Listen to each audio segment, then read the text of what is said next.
Good evening, ladies and gentlemen. Welcome to the July 18th, 2017 meeting of the Downers Grove Village Council. It is my privilege to call this meeting to order. There are copies of our agenda on either side of the room on the conveniently located shelves. If you haven't already done so and would like to pick up a copy, you can follow along with tonight's proceedings. There will be multiple opportunities for public comment, both with respect to items that are on our agenda tonight, as well as a segment which is under item 4, which is reserved for public comments of a general nature with respect to things that are not on tonight's agenda. And when we get to item 4, anyone that would like to ask a question or make a comment of a general nature will be invited to please come up to the podium, tell us who you are, and we'll welcome hearing from you at that time. But first, it is our proud custom to begin our meetings by reciting the Pledge of Allegiance, so I'd like to ask everyone present to please rise and join us in reciting the pledge. I pledge allegiance to the flag of the United States of America and to the republic for which it stands, one nation, under God, indivisible, with liberty and justice for all. Thank you very much. I'm going to sit down very slowly before I ask our fine village clerk I can say you're asking. to please call the roll. Ms. Holden. Commissioner Wallace? Commissioner Earl? Here. Commissioner Waldeck? Here. Commissioner White? Here. Commissioner Jose? Here. Commissioner Barnett? Here. Mayor Tully? Here. Thank you very much. That brings us to item 3, which pertains to minutes of prior council meetings. We have one set of minutes to review and approve tonight, and those are our regular council meeting minutes from July 11th, 2017. If there are no questions, comments, changes, or corrections, I would ask for a motion to approve those minutes, please. Mayor Tully, I move that this council approve the meeting minutes from July 11th, 2017 as presented. Second.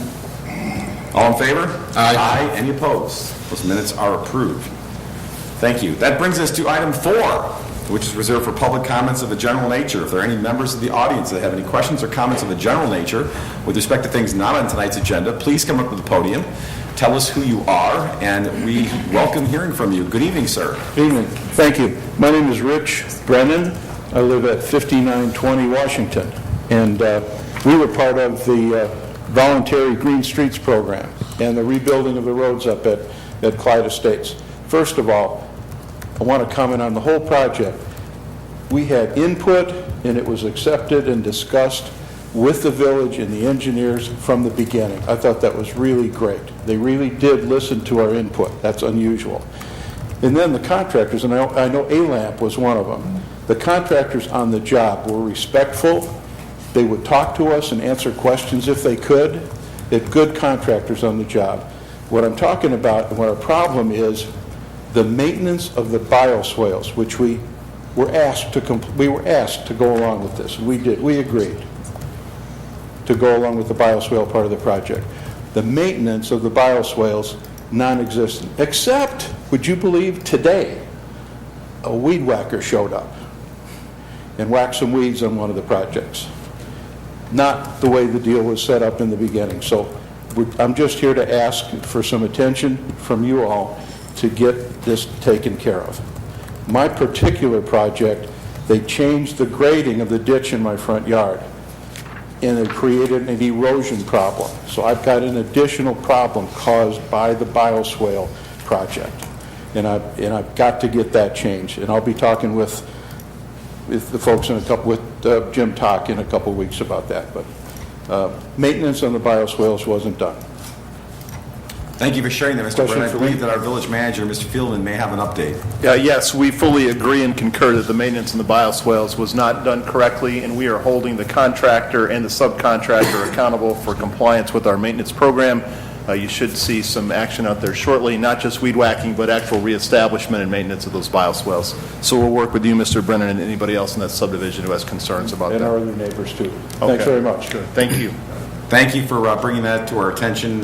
Sorry that sometimes it's necessary to do so, but we appreciate your continued engagement, and we look forward to continuing to work with you in the rest of the neighborhood.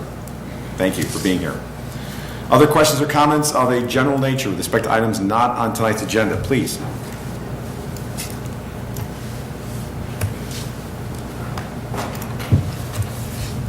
Good evening. Welcome. Good evening. Thank you for hearing us tonight. I'm Lori Abrandt. This is my husband, Robert Abrandt, and we live at 937 Clyde Avenue at Clyde Estates.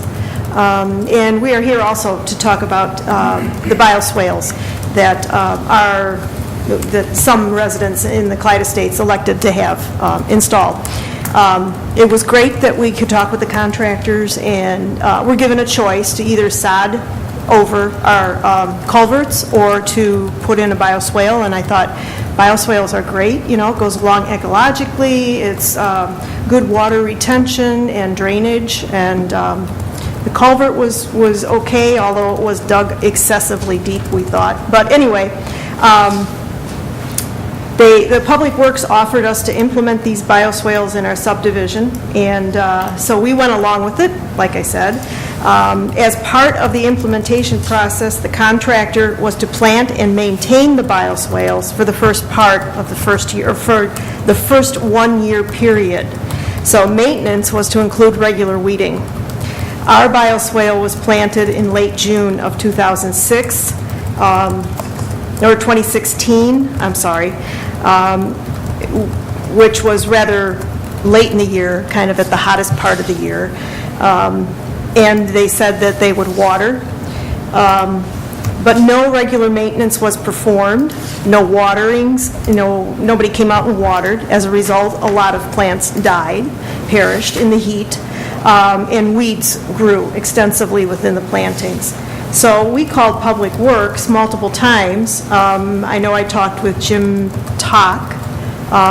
Originally, Tom Toper worked on the project, but I was told that he's no longer with the village. So I talked with Jim Tock.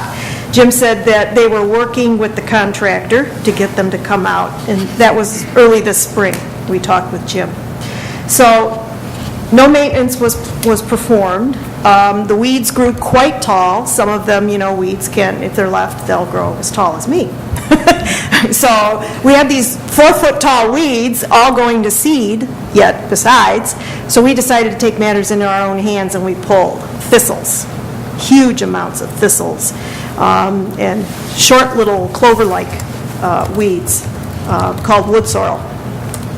But we spent the better part of 2 weekends out there pulling these weeds because we hadn't heard from the village Public Works to know what was going on. So we thought we'd better get in there before the neighbors start screaming about having to put all this excess weed killer on their lawns. So now, today, they finally showed up, started to, destroy some of the weeds and get rid of them. They did a pretty good job. I think they could have worked harder on getting more of the root out because the next time it rains, the plant's going to be right back there again. Anyway, we believe that our tax dollars are paying for these services, which are not being delivered. And we would request that the village withhold payment to the contractor, and maybe even distribute those funds instead of to the contractor to us, the individuals who have the bioswales, and we could purchase new plants to put in and cover the areas that have all died off. These funds will help us continue maintenance to replace anything. Some of the Clyde Estate residents we've contacted and spoken to personally, and some never got back to me. So I can't speak for all of the people who got bioswales at Clyde Estates. But we just like to be kept informed as to what's going on with this. And we'll work with, to find a solution, whatever you guys feel is best. Okay, thank you. Thank you. Appreciate you sharing your perspective and experience on that as well. Sorry that you had to go out there and do that weeding. We'll work to improve communications to better meet with your expectations. And as the manager mentioned, first and foremost, we will operate within the confines of the agreement that the village has with the contractor to seek to hold them to their responsibilities within the options and rights that are available within that document. A couple of additional comments I might have is that the primary contractor, I believe, was A-Lamp, and the subcontractor on this was MGA Services. It's my understanding that the owner of MGA Services is actually a full-time employee at a neighboring community. I don't know if there's any potential or implication of a conflict of interest there. But none of the maintenance was done. The contract clearly indicated that it should have been both weeded, and any plantings that don't cover a certain percentage of the area have to be replaced within the 1 year. So as Lori mentioned, we would either ask the village to award all those funds to the residents who are maintaining the bioswales, or maybe hold a contractor to an additional 1 year of maintenance beyond any plantings that they put in now, just so that we can get the bioswales established and maintained from that point on. Right, well, I would have to look at, remind myself of the terms of the agreement, because first and foremost, we have the obligation to operate within the parameters of that document and what the rights and responsibilities and obligations are before doing anything ex-contractual. Right. We'll take that step first.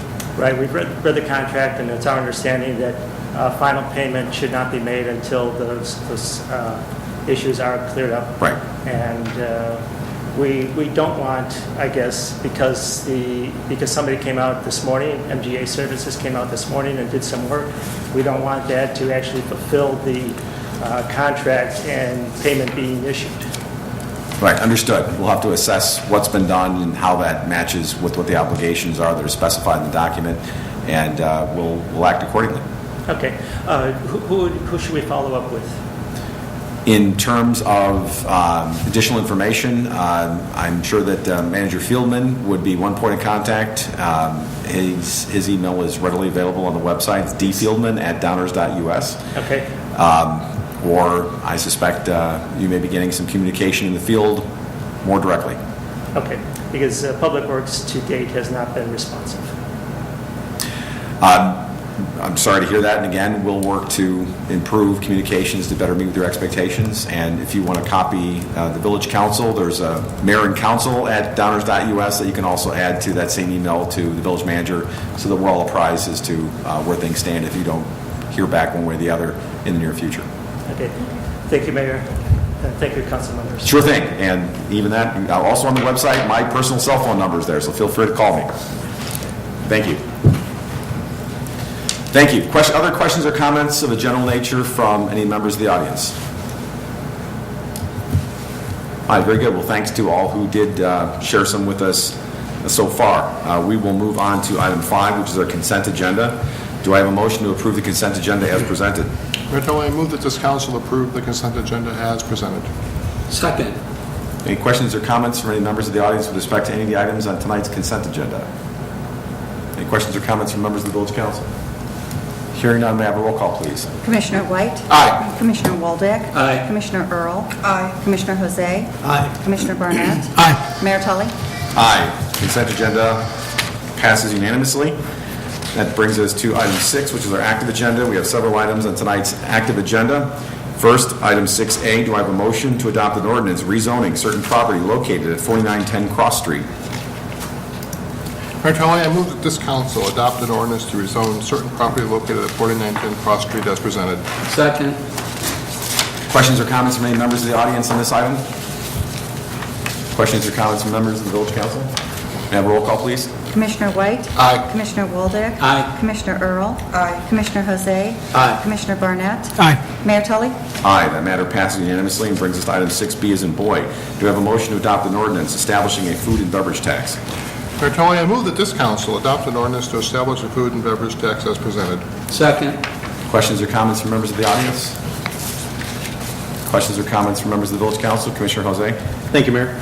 Of course, nobody up here wants to go down the road of raising revenue. I think the record is very clear that we've gone as far as we can in terms of staffing reductions, in terms of spending cuts. This village has had a flat property tax levy for operations for 6 years, if I'm not mistaken. And we're actually spending less money in terms of our general fund than we were 5 years ago. I think that the record speaks for itself. The only other options are raising property taxes, which nobody wants to do, or cutting personnel, and that means cutting police officers, cutting firefighters, or cutting folks out of public works. And I think all of those outcomes would lower service levels, and that I find unacceptable. All of that said, we want to make sure that the way we spend the dollars is also fiscally responsible. I believe we have a fiduciary obligation to take care of each and every one of those tax dollars to make sure that they are spent wisely and properly. And one of the things that we thus far have failed to do, and this council's failed to do it for as long as I've been up here and for many years before that, is solve our facilities challenges. The idea of spending these new tax dollars, knowing that we're going to put some of it into really just maintenance on two buildings that ought to be torn down, and that I think 6, if not 7 of the folks up here all agree ought to be torn down and rebuilt, is anathema. So, I hope my colleagues will come around eventually on the facilities issue. I know there's clearly a divide on that, but the idea of raising revenue now to take care not only of the services that we need to provide that our residents expect and deserve, but we need to make sure that we're not spending them unwisely. Let's not be penny wise and pound foolish on any issue moving forward, especially when we have to raise revenue in order to meet our obligations. Thank you, Mayor. Thank you, Commissioner. Just 2 quick things, not that either one's directed towards any of the merits of what you said or the substance of what you said. I'll leave that to others. But number 1, obviously no dollars will be spent on anything until we vote on it.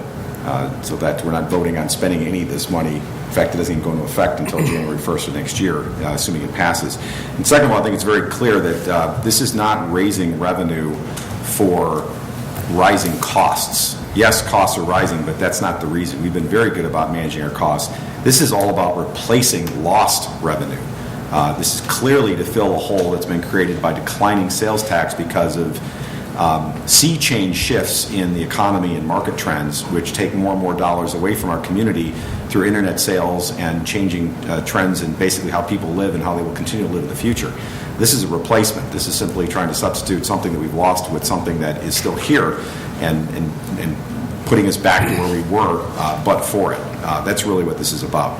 And yes, there were other options that were considered that would have done that, such as raising the property tax levy and other things that were considered, but they were viewed by this council to be far less attractive. And I won't say anything more than what I said last week when we talked about this, but just wanted to clarify those 2 things, lest there be any confusion. Commissioner Barnett? Mayor, I'd like to move to amend the proposal. I'd like to move to amend that Section 21903 of the proposed food and beverage tax, Section A, read as follows.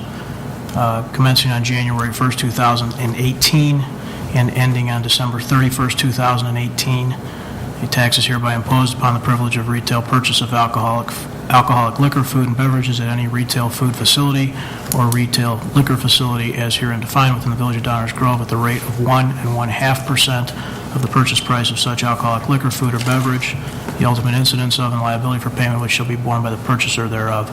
That is 2 changes. One is moving from 1% to 1.5%, and the second is putting an end date to the tax, potentially compelling this body to revisit it as opposed to just continue it. Basically a sunset clause. Correct. There's a motion to amend on the table. As Mayor can't second or make motions, is there a second? I'll second. There's a second. Discussion. Commissioner Jose. Thank you, Mayor. Although I would yield the floor to the sponsor, so to speak. I don't know if I like that term. Sponsor of the tax. I'm not feeling good It's just about the word that came to me. You heard. It's forever now the Barnett Amendment. Yeah, great, just like the Tully tax. Everybody up here has made pretty clear that they wish we had other options, and I think that remains true. I don't know anyone associated with the village that would like to raise taxes of any kind, given a choice. But I think I mentioned last week, and the evidence is clear, that we have been reluctant to get into detailed public discussion and debate amongst ourselves to some of those things that Greg mentioned. Martin, you appropriately differentiated last time we talked between cost and expenses and the idea of services provided. By doing this, we would do 2 things. One, as it relates to the sunset clause per se, it would compel us to either just redo this, which is certainly easy enough to do. It's a 2-week process. It would, or potentially have some conversations between now and then, which we've been reluctant to take on. It also does fulfill sort of the idea that it allows our staff and our team to go forward with budgeting for 2018, which is a priority right now. And then finally, as noted by the manager, we have other impacts of the state budget situation that are likely going to cause us pain in the near future, short term. And so that's the reason for the additional 0.5%. That's the purpose of the two components. I certainly would entertain any additional amendments or discussion, and I appreciate the opportunity to bring it up. Thank you. Commissioner Jose, with respect to the amendment. Thank you, Mayor. I seconded for the purposes of getting the discussion going. I think the amendment has a good portion to it in that I like the idea of the sunset. I think we should have to revisit something like this. Now that said, we can always revisit it at any time. With regard to the additional 0.5%, my understanding is that the projection for 2018 will cover what we believe the revenue needed to be for the 2018 budget. And I'd rather stick to that projection and keep it at 1% for now. I don't want to raise it to 1.5% in anticipation of anything else when we still have additional budgeting to do. And we'll find out in October exactly what staff proposes the budget to be, and then we'll take action after that, whether it remains the same or doesn't. But I think 1% as proposed is the proper number for the moment. It can always be changed next year if needed. I hope that's not needed. So I would support the sunset clause. I'd rather not go forward with the 1.5% proposal. So as the amendment as it stands, I would vote against it. But I would certainly welcome the idea of the sunset clause. Thank you. Thanks, Commissioner. Other comments, discussion on Commissioner White? My understanding of the purpose and why I support the 1% food and beverage tax is to offset unexpected, unbudgeted declines in revenue. Had sales tax and had the contributions to the state of Illinois matched what the FY17 budget had projected, we wouldn't be doing this. So I don't see that this is an appropriate vehicle to have larger discussions other than patching a hole that's arisen in the context of sales tax falling short of what was projected last year, and the fact that we're not quite getting as much money from Springfield as we thought about the last year. All of the larger questions are entirely valid and should be discussed. I don't think this is the proper venue to have that discussion. We're going to start long-range planning next month, and all those things, need to come into play. 1% appears to be fully sufficient to put us back whole where we would have been had our projections come in as originally projected. And that's why this isn't a comprehensive strategic decision. We're solving an immediate problem that came in, that the projected sales tax and the projected revenue sharing from Springfield did not match what was projected. This is not a revenue increase. And that's what we keep saying again and again. This is not a revenue increase. This is offsetting an unexpected decline in other sources of revenue. As for sunset clauses, it just makes things really complicated. And we do need to have a comprehensive discussion of future revenue sources, future expenses, but that should be done in a comprehensive manner and not within the confines or the venue of this particular topic. I'll oppose the amendment, and I'll support the underlying 1% food and beverage tax. Thank you, Commissioner. Other comments, questions? Commissioner Waldeck. Thank you, Mayor. I do support the 1% increase. It's what staff asked for, and we've never overshot what staff, I don't think we ever overshot what staff asked for. I agree with Commissioner White that, this is a replacement. There's been a lot of social media and comments, and we hear a lot, and I do recognize that people don't want to pay more. They never want to pay more. But very soon, we're going to be going into budget discussions. They're very public. We invite the public to attend all of the meetings. We publicize, we publish on the website our budget and what the proposed budgets are. And, for people to say, well, I don't want to pay a food and beverage tax. Well, if you follow what's been going on, you can find out what exactly we're doing with that 1% money. When we get into budgets, if you have an idea how we can still allow doing work in public works. Gee, if you live in the south side, you can't get from downtown to the south side anymore through a straight line without going over a lot of bumps. There's a lot of public works that needs to be done. It's nice that when you pick up the phone, you can dial 911 and police and fire will be there in a few minutes. So we have all these services that we have to that we want to provide that we also have to pay for. So we're going to be discussing that at budget time. Please show up, read the material, and if you have an idea to break the secret code of not raising revenue and still providing all the services, we strongly urge you to show up with your ideas. But just the idea that I don't want to pay this, nobody wants to pay it. Nobody wants to pay their cable bill. Nobody wants to pay for gas at the gas station, but it's something that we all live with. It's just another one of those things that we have to go through. So please stick around. I will not be supporting the amendment. I think 1% is good enough, and then we'll get into a larger discussion come budget time. Thanks. Thanks, Commissioner. Commissioner Earl? My turn. 1% is about all I can stomach. I don't want to even do that, but I totally understand the need. And the best I can say is it was the least evil of any of the options, and 1% is sufficient for now. Times have changed. People are buying more online, not local. And the result is there's less sales tax dollars available for just our everyday needs. The police, the fire, the snow plowing in the winter, the ambulance when it needs to show up, the problems, if you've got a problem with your street, Public Works is there.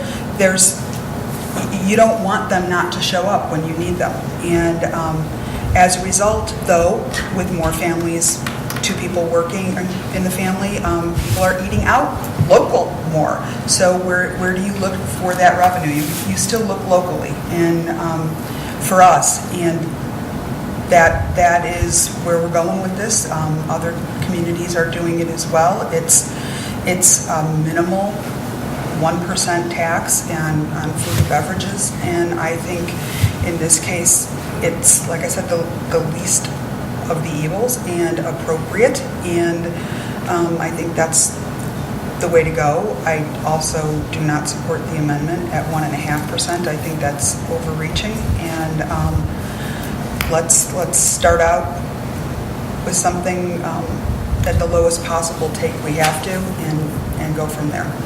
So that's all I have to say. Thank you, Commissioner. Commissioner Burnett? Thanks, Mayor. This food and beverage tax was first contemplated, I think, in May. Is that right? Approximately. And that's when we first saw estimates of declining sales tax and estimated the 5 or 6 year history of what the likely returns would be from a 1% food and beverage tax. Since then, we've had a couple of things happen, not the least of which is the State of Illinois' budget. State of Illinois' budget, which was finalized, if you will, for lack of a better term, long after we estimated the food and beverage tax and looked at our declining sales tax revenues, also turns out has an impact on our LGDF distribution. This 1.5% tax is about the same, might be a hair higher, but it's roughly the same in terms of additional revenue generated as the potential 17 or likely 17 and 18 LGDF shortfalls as a function of the state's budget. What's all that mean? Yes, we decided 1%. Yes, we looked at it and modeled it. Yes, we shouldn't take more than we need. We also have since then had a change in our expected revenue as a function of the state's budget. That can be solved in the short term as a Band-Aid with an additional 0.5 point. As you guys know, we got data on their surrounding communities. That additional 0.5 point, whether considered on its own as a food and beverage tax or as a combined tax, including home rule sales tax, 1.5% would still put us in the middle of the pack. It does not put us out front.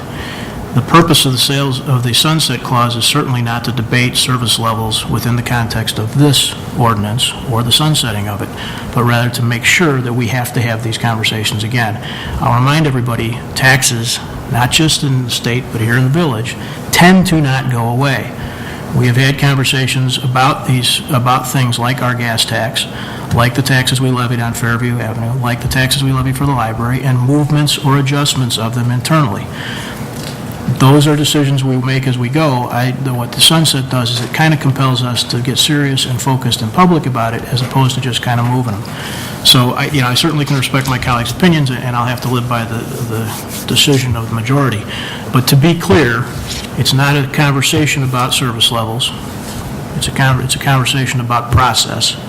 I think a better process. And it's not an overreach just for the sake of overreaching. It's a specific reaction to very new information from the state of Illinois. Thanks, Mayor. Thanks, Commissioner. Question with respect to the amendment. The 1% was advertised as going into effect January 1st of 2018. If the council were hypothetically to, in December of this year, opt to increase the 1 to 1.5, what additional administrative burden either on our staff or on the business community, and I realize that's a hopelessly speculative question, but I'm just trying to get a sense of whether the incremental change would cause a great deal of grief and anxiety, not because of the increase, but in terms of programming and paperwork. Of course, the initial setup, both in the village side and all the businesses that would be forwarding their tax revenues to the village, that's where the bulk of the work is. Once those systems are set up, any tweaks to the rates should be pretty straightforward and wouldn't take much additional work. That's the first point. The second point is we try to provide a substantive notice to the taxpayers, these businesses, so a couple of months heads up would be appreciated. So it's not much of an administrative burden, and the concern would just be making sure everybody's fully aware and has time to react properly. Okay, thank you. I think there's merits to both sides of this issue, and I can hardly fault Commissioner Barnett for proposing it for the reasons that he mentions. Obviously, people can have different views one way or the other. From my perspective, the increase, I almost by design want to keep it the way it is right now for going into our budget discussions and see where we're at with the dollars that we have coming from this as estimated. I think it may actually encourage some other thinking in terms of where we can make other adjustments in our budgeting process, not relying upon the additional 0.5%. I'm not suggesting that there aren't holes that need to be filled, but that I'd actually like to see how we do in our budget process before going forward with that additional 0.5% as proposed by the amendment, and understanding that we could, if after we get out of the budget process, make that additional change if we now, with the budget in the rearview mirror, and anything else that comes into play between now and then, we have that option. So I'm not ruling it out, but I would rather stay as is and go into the budget and then see where we're at. Sunset clauses, I've been a proponent of those in the past, and I appreciate that being put forward. But the reason why I'm not crazy about it here is because in the past, sunset clause has been put on a revenue stream that was more or less designed for a specific and acute need, whether it was the retirement of the Fairview Avenue bonds or it was making the transportation fund into black again and retiring that system. There was a dedicated goal that had a finite end to it, and so a sunset made perfect sense, because once that goal was accomplished, it was entirely appropriate to ask ourselves, well, now that the goal is accomplished, should we get rid of it? And I think that makes a lot of sense. Maybe I'm being pessimistic, but I don't see this change that we're talking about as a finite, acute problem. I see this as a fundamental sea change in market trends and in macroeconomic environment. This is the way the world is going, and that's why we're needing to replace or shift revenue rather than raise new revenue, where it's really a shift from where it's disappearing to where it still is. And of course, it's much better than a property tax, which, as was noted last time, you pay simply by living in your house. This is something that you can avoid. And it also is something that captures dollars that are currently being spent in other communities. They're capturing the revenue and we're not. So if we can capture revenue from non-residents who can then choose not to pay it if they don't wish, I think that's a better way to go. So for those two reasons, I'm not in favor of the increase. I'm not in favor of the amendment, although I do see the reasoning behind it. And as Commissioner Barnett points out, the Illinois budget did have two hits to us. One, it took a chunk out of our local government distributed fund for our share of the state income tax. But also, there was this 2% processing charge that sounds very Godfather-like that was imposed upon municipalities that have a home rule sales tax like we do, where the state basically holds back 2% of that revenue, which is a hit that we had not planned on. So there's certainly other hits, and I suspect that the hits are going to keep on coming. But I'd like to go into this as projected. Let's go into our budget process. Let's see where we're at. And then we can always revisit this before it goes into effect. I would rather do it all at once on Jan 1, 2018, but it sounds to me like there is still an ability to do that in a responsible fashion. And so for the reasons I mentioned last time, I'm in support of the revenue shift, the replacement revenue, recognizing the modern realities and those of the future, but I won't support the amendment at this time. Didn't ask for any questions or comments from the audience with respect to the amendment. All right, thank you. And then with that, we'll have a roll call on the amendment first, please. Commissioner Barnett? Aye. Commissioner Jose? Nay. Commissioner Earl? Nay. Commissioner Waldeck? Nay. Commissioner White? Nay. Mayor Tully? Nay. The amendment fails 5-1. And now a roll call on the original motion, please, which would Commissioner be, White? I'm sorry. I'm sorry. No, after you. Commissioner White? Aye. Commissioner Waldeck? Aye. Commissioner Earl? Aye. Commissioner Jose? Aye. Commissioner Barnett? Nay. Mayor Tully? Aye. That motion passes 5-1. And that brings us to item 6C as in Charlie. Do I have a motion to adopt a resolution authorizing an agreement with Allied Waste Services of North America, LLC? Mayor Tully, I move that this council adopt a resolution authorizing execution of an agreement between the Village of Downers Grove and Allied Waste Services of North America, LLC, as presented. Second. Questions or comments from members of the audience? Questions or comments from members of the council? Hearing none, may I have a roll call, please? Commissioner White? Aye. Commissioner Waldeck? Aye. Commissioner Earl? Aye. Commissioner Jose? Aye. Commissioner Barnett? Aye. Mayor Tully? Aye. That matter passes unanimously and brings us to item 6D as in David. Do I have a motion to adopt an ordinance providing for the issuance of general obligation refunding bonds, Series 2017, in the Village of Downers Grove, not to exceed $2.3 million? Mayor Tully, I move that this council adopt an ordinance providing for the issuance of general obligation refunding bonds of the Village of Downers Grove, DuPage County, Illinois, the aggregate principal amount not to exceed $2,300,000, the execution of agreements and completion of obligations in connection therewith as presented. Second. Questions or comments from members of the audience? Questions or comments from the council? Roll call, please. Commissioner White? Aye. Commissioner Waldeck? Aye. Commissioner Earl? Aye. Commissioner Jose? Aye. Commissioner Barnett? Aye. Mayor Tully? Aye. The matter also passes unanimously and brings us to the end of our active agenda and on to item 7, our first reading, or otherwise known as our workshop agenda. This is where items are presented in a more informal environment for discussion and consideration purposes only. No final action will be taken on the one item we have tonight at this time. We changed things up a little bit. We have staff, well, in this case, it's staff present the item. Then we'll open it up for questions or comments from members of the Village Council, and then we'll open it up for questions or comments from members of the audience. So with that, good evening, Mr. Fieldman. Item 7A, please. Thank you, Mayor Tully. Item A is a resolution authorizing an agreement with DuPage County. Tonight, the background information in this agreement will be presented by our police chief, Kurt Bluter. Good evening, Chief Bluter. How are you tonight? Good evening, Mayor, Commissioners. As you know, a resolution has been prepared tonight authorizing the Village of Downers Grove to enter into an intergovernmental agreement with the County of DuPage to participate in the countywide computer-aided dispatch and records management system that's known as DUGIS, or DuPage Justice Information System. Last July, the Village Council authorized staff to execute a letter of intent to participate in this system. Tonight, we're moving forward with the actual agreement. Quick refresher, this system of hardware and software encompasses 4 main components. I'm giving you a real simplified overview here. First one is the computer-aided dispatch system, which allows dispatchers to enter caller information and track which officer is responding where. Second part is the records management system, which allows individual departments to track and organize the data on the back end.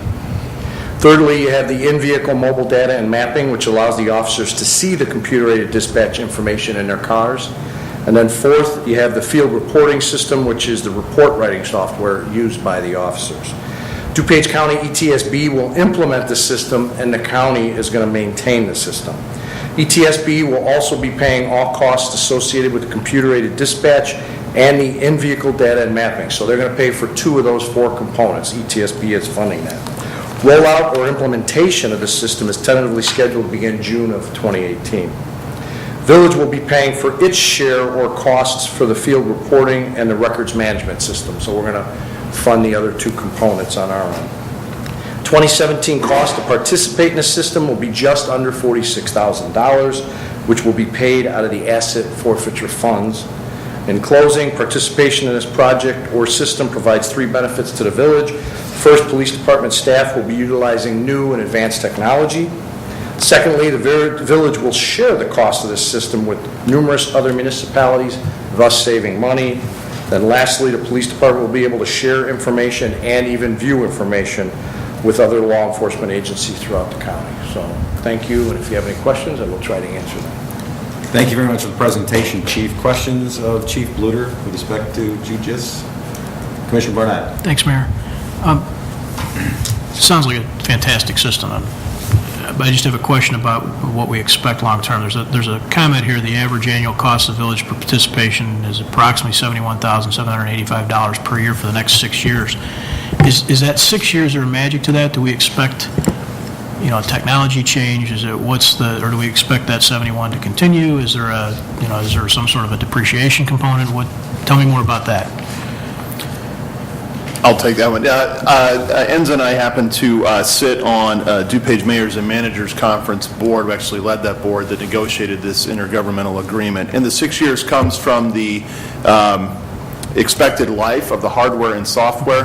The IGA includes equipment replacement fund concept that we use here in Downers Grove, which will serve us well. There will be a board, an oversight board, that reviews the life cycle of the hardware and software.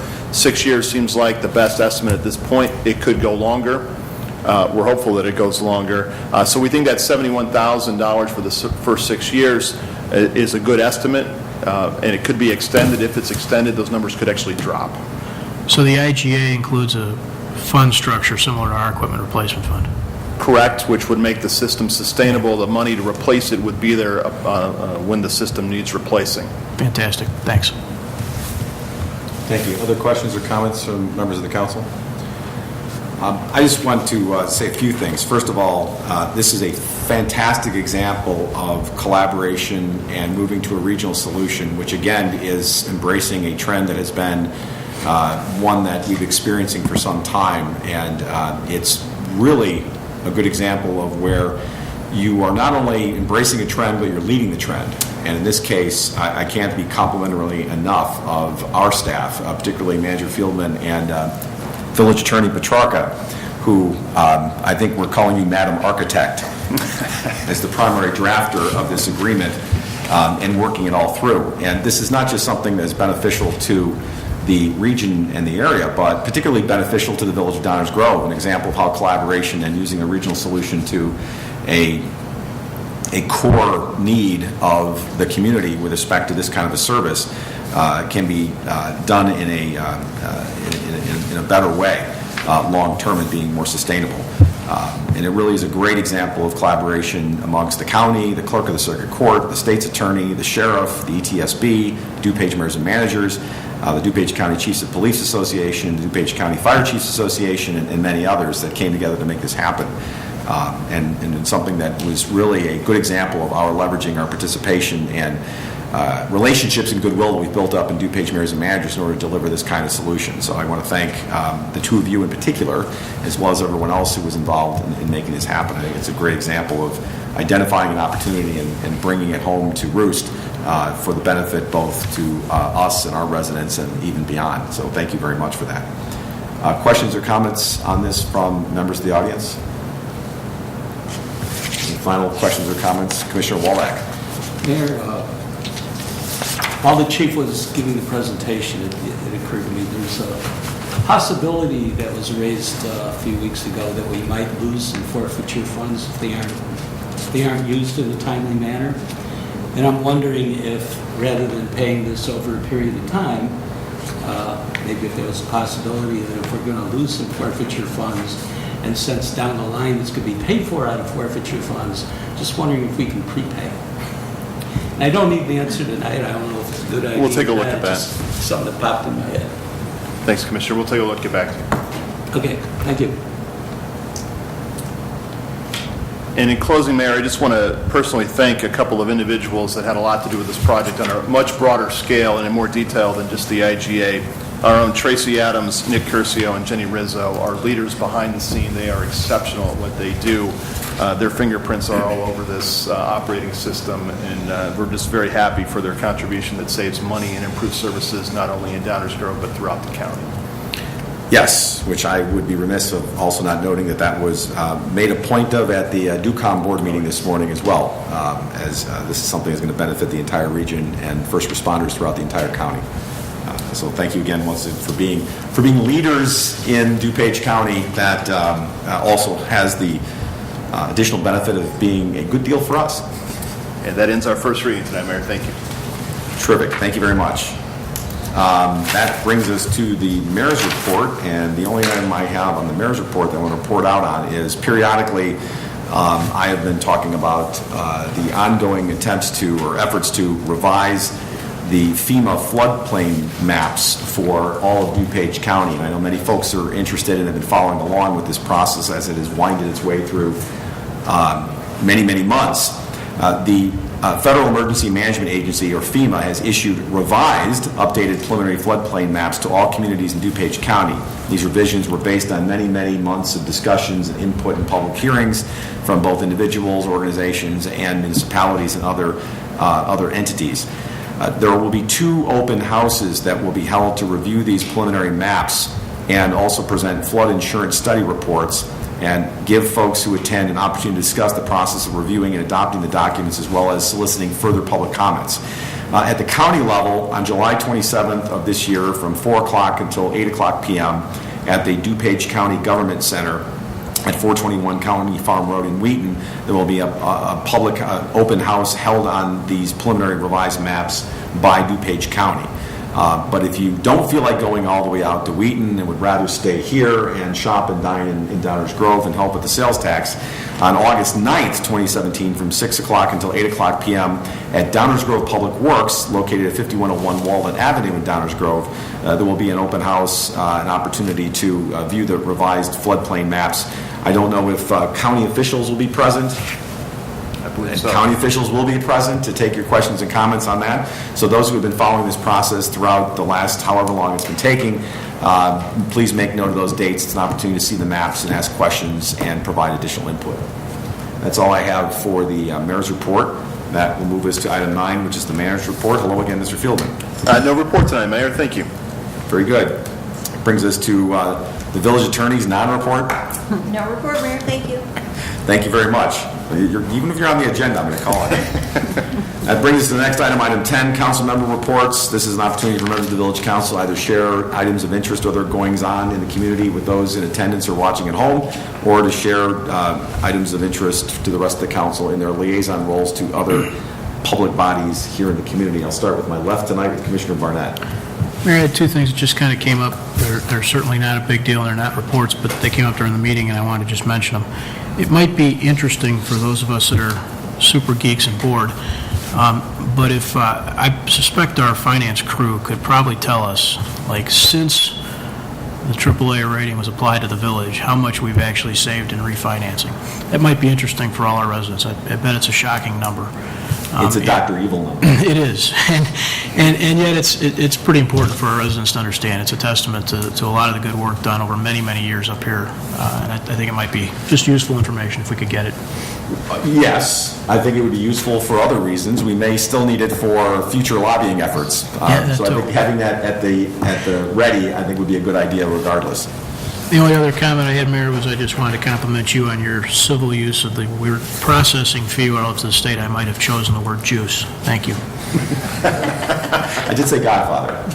Draw your own conclusions. But thank you. Commissioner Earl. Oh, blessedly no report. Thank you. Commissioner White. No report. Commissioner Waldeck. We'll follow staff's example, no report. Very good. Commissioner Jose. Why break the streak? No report, Mayor. I have no further report, so with that, I will ask for a motion to adjourn, please. Mr. Chairman, I move that this council adjourn. Second. All in favor? Aye. Any opposed? Thank you. Good night. We adjourn. We will see you in August. Thank you.